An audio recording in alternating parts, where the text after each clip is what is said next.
এবার আছেন হজ, একটি ফরজ ইবাদত হজ।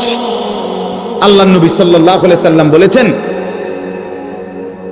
মান লাম ইয়ামনাহু মিনাল হজ্জি হাজাতুন যাহিরা আও সুলতানুন জায়ের আও মারাদুন হাবিস ফামাতা ওয়া লাম ইয়াহুজ্জা ফালিয়ামুত ইনশাআ ইয়াহুদিয়ান ওয়া ইনশাআ নাসরানিয়ান। নবীজি বলেন, তিনটি কারণ ব্যতীত সামর্থ্য থাকার পরেও যে হজ না করে মরে গেল, তিনটি কারণ।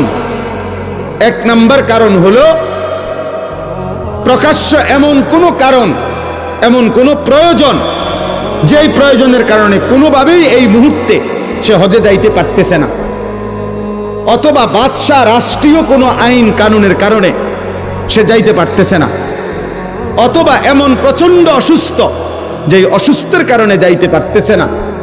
আল্লাহর নবী বলেন, এই কারণ ব্যতীত যদি ইচ্ছা করে হজ ফরজ হওয়ার পরেও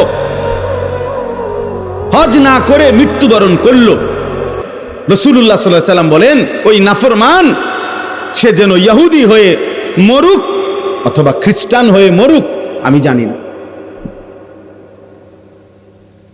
নবীজি বলছে, আমি জানি না এটা ইহুদি মরল না খ্রিস্টান মরল।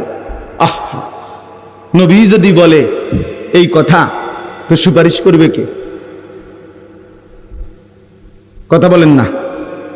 হাউজে কাউসারের পানি দিবে কে? তাই তিনি যদি এ কথা বলে যে নাফরমান আমি জানি না, এই ইচ্ছা করে সামর্থ্য থাকার পরেও যে হজ করলো না, তোর মৃত্যু কি ইহুদির মৃত্যু হলো নাকি খ্রিস্টানের মরণ হলো, আমি রাসূল জানি না, তো এইবার তাকে সুপারিশ করবে কে?